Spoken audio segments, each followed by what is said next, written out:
తెలంగాణ రాష్ట్రం నుండి అత్యంత తక్కువ సమయంలో నటిగా వచ్చి హీరోయిన్గా ఎదిగిన అమ్మాయి ప్రత్యూష. అదే క్రమంలో అనుమానాస్పద స్థితిలో 2022 ఫిబ్రవరి 24న చనిపోయింది. అప్పటి నుండి కూడా ఆమె మృతికి సంబంధించి న్యాయ పోరాటం చేస్తూనే వస్తుంది తల్లి సరోజినీదేవి. ప్రస్తుతం మనతో పాటు ఉన్నారు. ఇవాళ సుప్రీంకోర్టుకు సంబంధించి ఒక ఆర్డర్ ఇవాళ రావడం జరిగింది. సిద్ధార్థ రెడ్డికి సంబంధించి కింది కోర్టు ఇచ్చిన ఆదేశాలపైన ఇప్పుడు సుప్రీంకోర్టు ఆదేశాలు జారీ చేయడం జరిగింది. ఈ జడ్జిమెంట్ పైన సరోజినీదేవి ప్రస్తుతం ఏమనుకుంటున్నారు ఒకసారి విందాం. సరోజినీదేవి గారు, ఈ రోజు వచ్చిన జడ్జిమెంట్ పై మీరు ఏం చెప్పాలనుకున్నారు ముందు? అంటే ఈరోజు సుప్రీంకోర్టు జడ్జిమెంట్ మా అడ్వకేట్ గారు చెప్పారండి. వెంటనే కాల్ చేసి చెప్పారు, ఏదైతే హైకోర్టు జడ్జిమెంట్ ఉందో దాన్నే కన్ఫర్మ్ చేస్తూ ఆర్డర్స్ ఇష్యూ చేశారు. బట్ అందులో ఏంటంటే on the spot Siddhartha Reddy surrender కావాలా అని చెప్పారు. సిద్ధార్థ రెడ్డి మాకు తెలిసినంతవరకు అబ్రాడ్లో ఉన్నాడని తెలిసింది. బట్ సుప్రీంకోర్టు ఆర్డర్ ప్రకారం మా అడ్వకేట్ చెప్పింది ఏంటంటే ఎక్కడ ఉన్నా సరే ఆన్ ది స్పాట్ వచ్చి సరెండర్ అయిపోవాలా అని చెప్పారు. అది 2.5 yearsని కన్ఫర్మ్ చేశారనుకుంటున్నాను నేను హైకోర్టు జడ్జిమెంట్ ప్రకారం. బట్ సుప్రీంకోర్టు ఆర్డర్ను నేను గౌరవిస్తున్నా, ఐ రెస్పెక్ట్. ఎందుకంటే అత్యున్నత న్యాయస్థానం మన ఇండియాకి, కాబట్టి ఐ రెస్పెక్ట్. బట్ నాకు న్యాయం జరగలేదేమో అని అనుకుంటున్నాను. ఎందుకంటే ఇక్కడ నా కూతురు అత్యాచారం చేయబడింది అనేది నేను నమ్ముతున్న నిజం. అందులో నా కూతురు మర్డర్ చేయబడింది అనేది నేను నమ్ముతున్న నిజం. నా కూతురు ఆత్మహత్య చేసుకునేంత పిరికిది కాదు. అందుకనే నేను ఈ 2 విషయాలను నేను ఇప్పటి వరకు కాదండి, ఎప్పటికైనా ఈ 2 విషయాలు నేను నమ్ముతాను. ఎవరు ఏది చెప్పినా నమ్మే పరిస్థితిలో నేను లేను. కాబట్టి నా బిడ్డకు నిజమైన న్యాయం మాత్రం జరగలేదు. నా జీవిత ఖైదు కావాలని చెప్పేసి నేను మొదటి నుంచి పోరాటం చేస్తున్నాను. బట్ ఏ న్యాయస్థానం కూడా జీవిత ఖైదు వేయకుండా అతనికి అట్లీస్ట్ సెషన్ కోర్టులో చేసిన 5 years కూడా కన్ఫర్మ్ చేయలేదు. అది హైకోర్టుకి వెళ్తే 2.5 years కన్ఫర్మ్ అయింది, 50% కన్ఫర్మ్ అయింది. దాన్ని మళ్ళీ నేను సుప్రీంకోర్టులో 2011లో వేసుకుంటే నాది 14 సంవత్సరాల పోరాటం అండి సుప్రీంకోర్టులో. అయినా కూడా సుప్రీంకోర్టు మీద నాకు ఆశ ఉండే, ఏంటంటే దాన్ని ఇచ్చిన పనిష్మెంట్ రైజ్ చేస్తారు అనేది ఒక ఆశ ఉండే. ఆశ మీద నీళ్లు చల్లినట్టు అయిపోయింది నాకు. నా హైకోర్టు జడ్జిమెంట్ని మళ్ళీ కన్ఫర్మ్ చేశారు. బట్ దాన్ని రెస్పెక్ట్ ఇచ్చుకుంటూనే నాకు సంపూర్ణమైన న్యాయం జరగలేదు, నా బిడ్డకు ఆత్మశాంతి కలగదు, నా బిడ్డకు సంపూర్ణమైన న్యాయం జరగలేదని నేను ఈ రోజు వరకు ఇప్పుడు నేను నమ్ముతున్నానండి. నెక్స్ట్ ఏం చేస్తారు మేడం? ఇప్పుడు సుప్రీంకోర్టు కూడా చివరిగా ఉన్నది అత్యున్నత న్యాయస్థానం మనకు సుప్రీంకోర్టు కూడా హైకోర్టు ఆర్డర్ని యాక్సెప్ట్ చేసింది. నెక్స్ట్ ఏం చేస్తారు మరి మీరు? అంటే ఇంకా మా అడ్వకేట్ గారు జస్ట్ జడ్జిమెంట్ కొన్ని పాయింట్స్ చెప్పి పంపించారండి. టోటల్ జడ్జిమెంట్ పంపిస్తానన్నారు, కాపీ తీసుకొని నాకు పంపిస్తారు.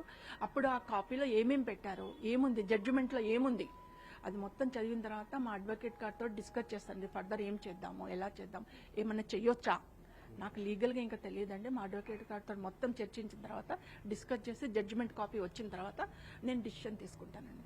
2022 ఫిబ్రవరి 24న జరిగిన ఘటన తర్వాత మీరు అంటే అప్పుడు అనేక ఆరోపణలు కూడా చేశారు, కోర్టు వరకు వెళ్లారు, న్యాయ పోరాటం కూడా చేశారు. మీకేంటి మేడం అసలు ప్రత్యూష దాంట్లో మరణంలో ఉన్న మీకు అనుమానాలు ఏంటి? ఆమె పైన లైంగిక దాడి జరిగిందని మీరు మొదటి నుండి కూడా ఆరోపణలు చేస్తూనే ఉన్నారు. దీనికి సంబంధించి మీ దగ్గర అప్పుడు ఎవిడెన్స్ ఏమైనా ఉన్నాయా ఏంటి అసలు?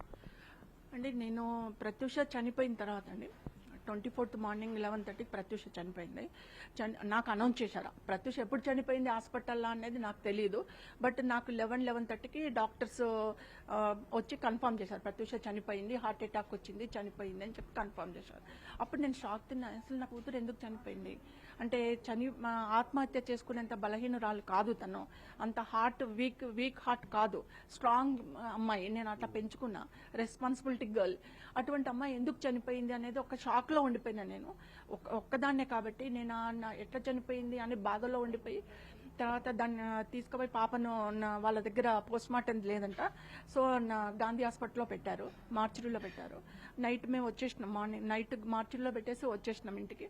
Next day morning early morning వెళ్ళినాము. పంచనామా చేయడానికి ముందే నేను పోలీస్ వాళ్ళని అడిగిన, సార్ ఒకసారి నా డాటర్ని చూస్తాను అని చెప్పేసి. వాళ్ళు మార్చురీలోకి తీసుకెళ్లి బాక్స్ తీసి చూపించారు. అప్పుడే చూసుకున్నాను నేను, ఇక్కడ 4 ఘాట్లు ఉన్నాయి, ఇక్కడ 1 ఘాట్ ఉంది, అంటే గొంతును ప్రెస్ చేసినట్టుగా ఉంది. అయితే డాక్టర్స్ని అడిగాను నేను, అడిగితే వాళ్ళు ఏమన్నారంటే మేము ట్రీట్మెంట్కి ఘాట్లు పెట్టామంట. ఘాట్లు పెడితే అది ఎంత ఊహాజనాత్మకంగా ఉందంటే ఇక్కడ 4 ఘాట్లు ఉంటుంది, ఇక్కడ 1 ఘాట్ ఉంటుంది. అంటే పెడితే ఇక్కడ క్లిప్స్ పెట్టారనుకోండి, ఇక్కడ 4 ఉంటాయి, ఇక్కడ 4 ఉంటాయి, క్లిప్స్ ఇలా పెడతారు. కానీ అక్కడికి ఇక్కడ 4 ఘాట్లు ఉన్నాయి లెఫ్ట్ హ్యాండ్తో, ఇక్కడ 4 ఘాట్లు, ఇక్కడ 1. ట్యూషా నెక్ను ప్రెస్ చేసి నోట్లో పాయిజన్ వేశారు. మర్డర్, ఇట్స్ ఎ మర్డర్ అని నా ఇంకొకటి పోస్ట్ మార్టం రిపోర్టును ఏ సిబిఐ కానీ, సెషన్ కోర్టు కానీ, హైకోర్టు కానీ, సుప్రీంకోర్టు కానీ మునిస్వామి ఇచ్చిన పోస్ట్ మార్టం రిపోర్ట్ ఎవరు కన్ఫర్మ్ చేసుకోలేదు, ఎవరు దాన్ని తీసుకోలేదు. ఎందుకు తీసుకోలేదనేది నాకు వస్తుంది ఇప్పటి వరకు కూడా. I respect Supreme Court but not count the post mortem report. Post mortem రిపోర్టును బాడీని చూస్తూ పోస్ట్ మార్టం చేసి రాసిన పోస్ట్ మార్టం మునిస్వామి రిపోర్ట్ ఏమైనా పక్కన పడేశారు. ఒక 1 month తర్వాత, ప్రత్యూష చనిపోయిన 1 month తర్వాత ఒక త్రిసభ్య కమిటీని వేసి ఆ త్రిసభ్య కమిటీ ఇచ్చిన రిపోర్ట్ని వాళ్ళు ఇప్పుడు ఒక త్రిసభ్య కమిటీ ప్రత్యూషను చూడలేదు, ప్రత్యూష బాడీని చూడలేదు, వాళ్ళు పోస్ట్ మార్టం చేయలేదు. ఉన్న రిపోర్ట్స్ ఆధారంగా వాళ్ళు ఒక రిపోర్ట్ తయారు చేశారు. ఇది ప్రత్యూష ఆత్మహత్య చేసుకుంది, నాట్ మర్డర్. ప్రత్యూష రేప్ కాబడలేదు. పరోక్షంగా కూడా ఆమెను ఎవరు ప్రోత్సహించినట్టుగా కూడా రిపోర్ట్లో లేదా? లేదు, వాళ్ళిద్దరే ప్రత్యూష సిద్ధార్థ రెడ్డి ప్రేమించుకున్నారు. వాళ్ళిద్దరు ఒకరినొకరు పెళ్లికి వాళ్ళ సిద్ధార్థ రెడ్డి ఇంట్లో యాక్సెప్ట్ చేస్తారు కాబట్టి పాయిజన్ తీసుకున్నారు. ప్రత్యూష ఎక్కువ తీసుకుంది, సిద్ధార్థ రెడ్డి తక్కువ తీసుకున్నాడు. షీఈ్ హీరోయిన్ కాబట్టి ఆమెకు బాడీలో వీక్ ఉంటుంది కాబట్టి ఆమె చనిపోయింది. సిద్ధార్థ రెడ్డి బతికాడు. ఇది వాళ్ళ స్టోరీ. బట్ నేనేమంటున్నానంటే మునిస్వామి రిపోర్ట్లో 100% మునిస్వామి. ఇప్పుడు ఒకటే సార్ నా డౌట్, చిన్న డౌట్. అంటే నేను చాలా కామన్ లేడీ, అంటే నేనేం అడ్వకేట్ని కాదు, లీగల్ ఎక్స్పర్ట్ని కాదు. బట్ ఒక చిన్న డౌట్, ఏ హత్య చేయబడినా, మర్డర్ చేయబడినా ఏ కేసులో కానీ, ఆత్మహత్య చేసుకున్న ఏ కేసులో కానీ ఫస్ట్ ఎఫ్ఐఆర్ బుక్ చేయాలన్నా, కోర్టులో ఛార్జ్ షీట్ వేయాలన్నా దేని ఆధారంగా వేస్తారు సార్? పోస్ట్ మార్టం రిపోర్ట్ ఆధారంగా. మరి ప్రత్యూష కేసులో ఏంటిది సార్? పోస్ట్ మార్టం రిపోర్ట్ ఎందుకు వేయలేదు? దాని ఆధారంగా ఎందుకు ఛార్జ్ షీట్ వేయలే? త్రిసభ్య కమిటీ ఇచ్చిన రిపోర్ట్స్ ఆధారంగా ఎందుకు ఛార్జ్ షీట్ వేశారు? వాళ్ళు చూశారా బాడీని? వాళ్ళు పోస్ట్ మార్టం చేశారా? చేయలేదు కదా. మీరు కోర్టును ఎందుకు అడగలేదంటే మరి మునిస్వామి ఇచ్చిన రిపోర్ట్లో ఖచ్చితంగా అత్యాచారం జరిగినట్లుగా ఉంది కదా, దాంట్లో కోర్టులో సబ్మిట్ చేసినాం, సెషన్ కోర్టులో సబ్మిట్ చేసినాం. సిబిఐ కదా సార్, అత్యున్నత న్యాయస్థానం, ఇన్వెస్టిగేషన్ సిబిఐ. మరి ఎందుకు వాళ్ళు కౌంట్ చేయలే? వాళ్ళే కౌంట్ చేయలేదు సార్, సిబిఐ వాళ్ళే కౌంట్ చేయలేదు. నేనెంత సార్, నాది అరణ్య రోదన అవుతుంది. నేను అంతటా మునిస్వామి రిపోర్ట్ సబ్మిట్ చేసిన, హైకోర్టులో సబ్మిట్ చేసిన, ఇప్పుడు సుప్రీంకోర్టులో కూడా సబ్మిట్ చేసినాం. మేము సిడిఎఫ్డి రిపోర్ట్స్ కూడా సబ్మిట్ చేసినాం. సిడిఎఫ్డి డైరెక్టర్ ఆఫ్టర్ రిటైర్మెంట్ ఆయన ఒక వీడియో ఒక టీవీ ఛానల్లో చెప్పాడు, ప్రత్యూష విశ్రాలో ఎక్కువ మంది ఉన్నారు, అత్యాచారం చేయబడిందని కూడా. అది కూడా మేము సబ్మిట్ చేసినాం సుప్రీంకోర్టులో. నా దగ్గర ఏమేమి అవైలబిలిటీ ఉందో ఎవిడెన్స్ అన్ని సబ్మిట్ చేసిన సార్. కానీ ఇక్కడ జరిగింది ఏంటంటే, ప్రత్యూష కేసులో జరిగింది ఏంటంటే ఎంత అన్యాయం అంటే ఒక కామన్ ఫ్యామిలీకి బాధ అయితే ఏ ప్రభుత్వాలు పట్టించుకోవు, ఏ ప్రజాప్రతినిధులు పట్టించుకోరు, ఎవరూ పట్టించుకోరు సార్. వాళ్ళని తీసి పక్కన పడేస్తారు. అంటే వాళ్ళు మనుషులు కాదు, వాళ్ళ కుటుంబాలు కావు. పెద్దవాళ్ళు ఇన్వాల్వ్ అయితే కామన్ పీపుల్కి న్యాయం జరగట్లేదు సార్. అదే కామన్ పీపుల్ పై పెద్దవాళ్ళని చేస్తే వీళ్ళ పనిష్మెంట్లు వస్తున్నాయి.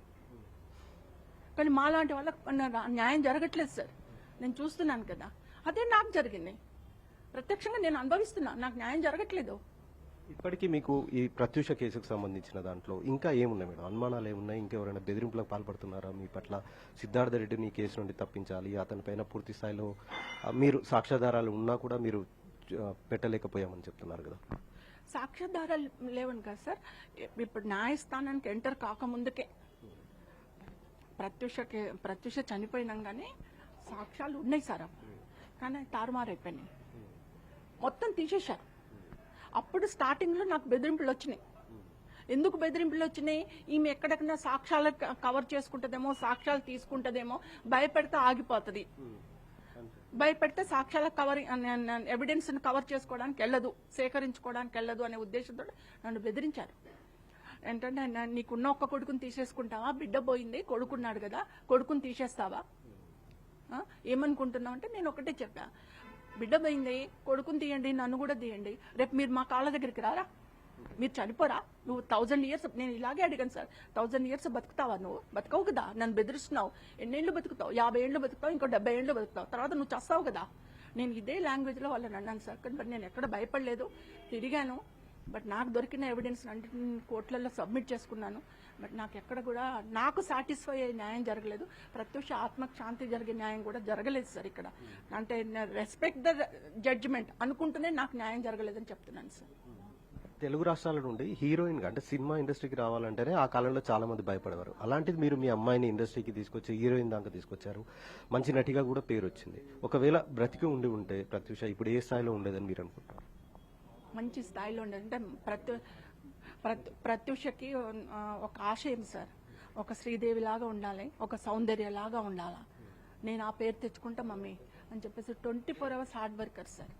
చాలా హార్డ్ వర్క్ చేసింది. నాకు అంటే ఒక తల్లిలాగా కాదు, నేను చూసిన ఒక అమ్మాయిలో చూసిన హార్డ్ వర్క్, ఆ డెవలప్మెంట్ మీద ఉండే ఒక బాధ్యత నేను చూశాను సార్. చాలా కష్టపడ్డా సార్. అంటే మీకు తెలిసిందంటే 98లో ఎంటర్ అయింది సార్ ప్రత్యూష రాయుడు సినిమాతో. 2002 ఫిబ్రవరిలో చెప్పాలంటే ఓన్లీ 3 years ఉంది ఫీల్డ్లో. ఆ 3 yearsలో 22 movies చేసిందంటే మీరు అర్థం చేసుకోవాలి సార్. 22 సినిమాలు చేసింది సార్. ఒక్క రోజు కూడా మేము ఆగలేదు సార్. ఒక్క రోజు కూడా మేము అంటే ఇంట్లో రెస్ట్ తీసుకోలేదు. అలా కష్టపడుతూ పోయినాం తల్లి బిడ్డలు, మరి పోగొట్టుకోలేదు సార్. ఈ సిద్ధార్థ రెడ్డికి ప్రత్యూషకి ఏంటి మేడం, ఎట్లా పరిచయం అసలు? సిద్ధార్థ రెడ్డి ఏంటి ఆ టైంలో? అంటే పాప ఇంటర్మీడియట్ సార్. ఇంటర్మీడియట్లో నేను హయత్ నగర్లో కాలేజ్లో జాయిన్ చేశాను, గౌతమి రెసిడెన్షియల్లో జాయిన్ చేశాను. అది కో ఎడ్యుకేషను, బట్ హాస్టల్ మాత్రం ఓన్లీ ఫర్ గర్ల్స్. నా దగ్గర బాబు నేను గవర్నమెంట్ ఎంప్లాయీ సార్. నేను పొద్దున్న పోతే రాత్రికి వస్తాను. అంటే మాకు అప్పటి ఫ్రీక్వెన్సీ లేదు, ట్రావెల్ ఫ్రీక్వెన్సీ లేదు. ఆర్టీసీ బస్సెస్ చాలా రెస్, బొమ్మలు అమరు. సో నేను మార్నింగ్ ఒక బస్సు, మాకు నైట్ ఒక బస్సు. వచ్చే వరకు నాకు 9 అయిపోయేది. ఒక బస్సు మాకు 7 o'clock వచ్చేది. మేము ఇంటికి వచ్చే వరకు 9 అయిపోయేది. సో ఆడపిల్ల, డాడీ లేడు, బాబు చిన్నోడు ఉండదని చెప్పి నేను రెసిడెన్షియల్లో జాయిన్ చేసిన. హాస్టల్లో అయితే సెక్యూరిటీగా ఉంటుంది, నేను ఉండలేను అని చెప్పేసి జాయిన్ చేసిన. అక్కడ ఈ సిద్ధార్థ రెడ్డి పరిచయం అయ్యాడు సార్. ఆ తర్వాత పాప హీరోయిన్ అయిపోయి అంత అయిపోయిన తర్వాత అప్పుడు నాకు చెప్పింది, అమ్మ ఇట్లా సంగతి ఇట్లా అంటే నేను కన్విన్స్ చేసిన కూర్చోబెట్టి, అమ్మ అట్లా కాదమ్మా, నువ్వు మంచి హీరోయిన్గా అయిన తర్వాత పెళ్లి చేద్దాము, అప్పటి వరకు మీరిద్దరు కలిసి ఉంటే చూద్దామని చెప్పేస్తే పాప విన్నది. కానీ అతనికి ఇన్ఫీరియారిటీ కాంప్లెక్స్, ఈమె డే బై డే డెవలప్ అవుతూ ఉంటే మంచి హీరోయిన్గా వచ్చేసి 4 సినిమాలు ఎక్కువ వస్తుంటే ఇన్ఫీరియారిటీ కాంప్లెక్స్కి వచ్చి ఈ సిచ్యువేషన్ అంతా క్రియేట్ చేసి పాపను 10 మందితో అత్యాచారం చేయించేసి చంపాడు సార్. దరిద్రుడు నాశనం అయిపోతాడు, బాగుపడాడు. నేను ఒక్కటే చెప్తున్నాను సార్, ఈ రోజు నా మానసిక క్షోభకి, నా పాప చనిపోయిన దానికి, మా కుటుంబం డెవలప్ కాకుండా ఈ స్థితిలో పెట్టిన వాళ్ళందరూ కుక్క చావు చేస్తారు సార్. న్యాయస్థానాలలో ఎక్కడ దొరకకపోయిన న్యాయం దేవుడి కోర్టులో అమ్మవారు తప్పకుండా ఇస్తుంది సార్. సర్వనాశనం అయిపోతారు, కుక్క చావు చేస్తారు. నా బిడ్డ కాళ్ళ దగ్గరికి ఈ కేసులో ఇన్వాల్వ్ అయిన ప్రతి ఒక్కరు నాశనం అయిపోతారు సార్. నేను అదే కోరుకుంటున్నా కనకదుర్గమ్మని. అంతవరకైతే చెప్పగలుగుతుంది సార్. ఇంకొకటి సార్, ప్రజాప్రతినిధులు కానీ ప్రభుత్వాలు కానీ మాలాంటి బాధితులను ఆదుకోవాలి సార్. దోషులను ఆదుకోకండి సార్. మీరు దోషుల దగ్గరికి పోకండి, బాధితుల దగ్గరికి రండి, బాధితులను ఆదుకోండి, మా కుటుంబాలను ఆదుకోండి, ప్రభుత్వాలను ఆదుకోమని చెప్తున్నాను సార్. Thank you sir. ఇది ప్రత్యూష తల్లి చెప్తుంది. శ్రీదేవి సౌందర్య లాగా హీరోయిన్ గా అవ్వాలనుకున్న ప్రత్యూష చివరికి అకస్మాత్తుగా ఆమె ప్రాణాలను పోగొట్టుకుంది. ఆమె చావుకు కారణమైన సిద్ధార్థ రెడ్డిని మాత్రం కఠినంగా శిక్షించాలని ఆమె దాదాపు 24 ఏళ్లుగా పోరాటం అయితే చేస్తూనే ఉంది. సుప్రీంకోర్టు ఇప్పుడు ఇచ్చిన ఆర్డర్ ద్వారా తనకు న్యాయం జరుగుతుందని భావించాను, కానీ ఇప్పుడు కూడా తనకు న్యాయం జరగలేదనేదే ఆమె భావిస్తుంది. ప్రత్యూష ఆత్మకు ఇప్పుడు కూడా శాంతి కలగలేదు. సిద్ధార్థ రెడ్డికి ఇంకా కఠినంగా శిక్ష పడాలి అనేదే ప్రత్యూష తల్లి సరోజినీ దేవి చెప్తున్న పరిస్థితి. కెమెరామెన్ జిల్లా రాజేశ్వర్, రాధాకృష్ణ, ఎన్టీవీ.